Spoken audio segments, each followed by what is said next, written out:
کسی بھی بندے کی قبر میں یا کسی صاحب مزار میں یا کسی اللہ والے کی قبر پہ یا کسی بڑے کی قبر مزار پہ بیٹھ کر اگر آنکھیں بند کرے گا، سر جھکائے گا اور چند بار یہی پڑھے گا تو یا وہ نظر آ جائیں گے یا پھر پوری کی پوری زندگی ان سے گفتگو، ان سے باتیں اور ان سے حالات اور ان سے واقعات اور ان سے لینا اور ان سے پوچھنا اور ان سے فائدہ اور ان سے استفادہ، یہ سب شروع ہو جائے گا۔ اگر آپ میرا اور میری نسلوں کا تصور کر لیں گے پھر فائدہ تجربہ کر لینا، دیکھ لینا۔ سورۃ التکاثر اگر کوئی بندہ اس کی تاثیر لے لے، پڑھتے پڑھتے تاثیر ملتی ہے، کسی کو جلدی کسی کو دیر سے، جتنا یقین اور جتنا کامل اعتقاد اور جتنا کامل اعتماد ہوتا ہے اتنا اس کی طاقت اور تاثیر 100% ملتی ہے۔ اگر کوئی بندہ سورۃ التکاثر پڑھ لے، اگلا اس کا فائدہ یہ ہوتا ہے کہ اس کو کشف الصدور ہوتا ہے۔ کشف الصدور یہ ہے اس کے سینے میں کیا بات ہے، اس کے سینے میں میرے لیے کھوٹ ہے یا خیر ہے، اس کے سینے میں میرے لیے محبت ہے یا نفرت ہے، اور اس کے سینے میں میرے لیے کیا فیصلے ہیں۔ یہ سب کچھ اس کو ملتا ہے۔ کس کو؟ جو بندہ صرف نماز کے بعد ایک بار سورۃ الہاکم التکاثر پڑھ لے، اور جن کو الہاکم التکاثر یاد نہیں ہے وہ فوراً یاد کر لے۔ جو چاہتا ہے کہ میری دعاؤں میں خشوع ہو، دھیان ہو، میری نماز وہ ہو کہ جس نماز میں میں اللہ سے باتیں کروں، وہ نماز جو اللہ سے باتیں کرنے والی نماز،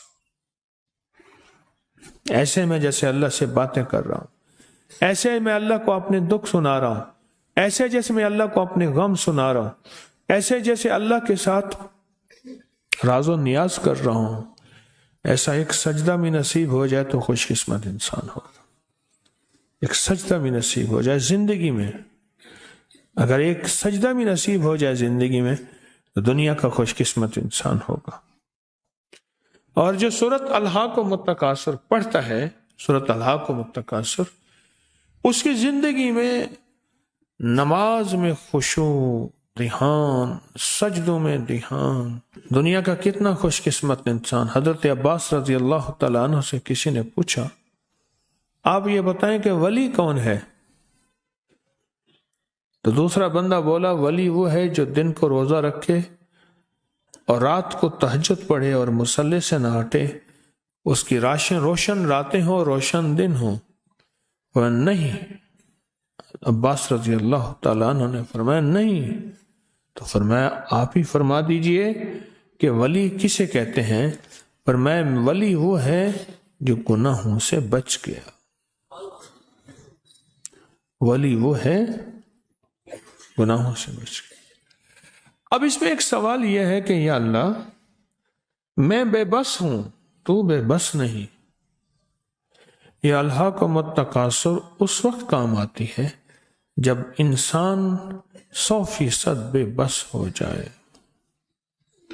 یا اللہ، میں نیک بننا چاہتا ہوں، تیرا دوست بننا چاہتا ہوں، تیرا ولی بننا چاہتا ہوں، تیرا قرب چاہتا ہوں، تیری معرفت چاہتا ہوں، تیری محبت چاہتا ہوں اور تیرا ساتھ لینا چاہتا ہوں۔ اے اللہ، تم مجھے اپنا ساتھ دے دے اور مجھے اپنا ساتھ دے دے، ساتھ دے دے۔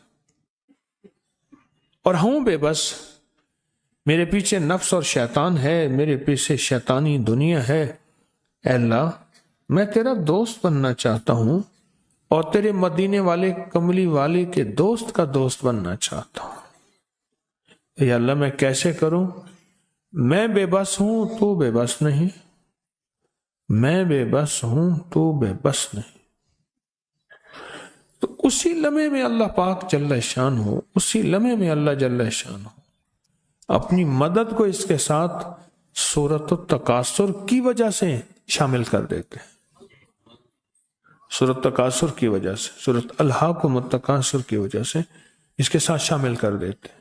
اللہ کہتے ہیں میرے بندے تو بے بس ہے، تو نے مجھے اپنے ساتھ ملایا ہے، بتا شیطان طاقتور ہے یا میں طاقتور ہوں، نفس طاقتور ہے یا میں طاقتور ہوں، جذبے طاقتور ہے میں یہ طاقتور ہوں، نیگیٹیوٹی طاقتور ہے یا میں طاقتور ہوں، تو اللہ ہی طاقتور ہے، وہ تو اللہ ہی طاقتور ہے، اللہ ہی طاقتور ہے۔ اور جو اللہ کی طاقت اور اللہ کی قوت کو اپنی رحمت کے ساتھ، اللہ کی رحمت اس کے ساتھ شامل ہو جائے تو اس سے بڑی نعمت اور سعادت کیا ہوگی، اس سے بڑی نعمت اور سعادت کیا ہوگی۔ کہتے ہیں نماز میں جب خیالات کی بھرمار ہو جاتی ہے تو میں اگلی رکعت میں سورت تکاثر پڑھ لیتا ہوں، سورت فاتحہ کے بعد سکون آ جاتا ہے۔ کہتے ہیں سورت الہاکم التکاثر پڑھنے سے گناہوں سے چھٹکارا ملتا ہے۔ کتنی دفعہ؟ ہر نماز کے بعد ایک بار بس، سورت الہاکم التکاثر۔ اس ویڈیو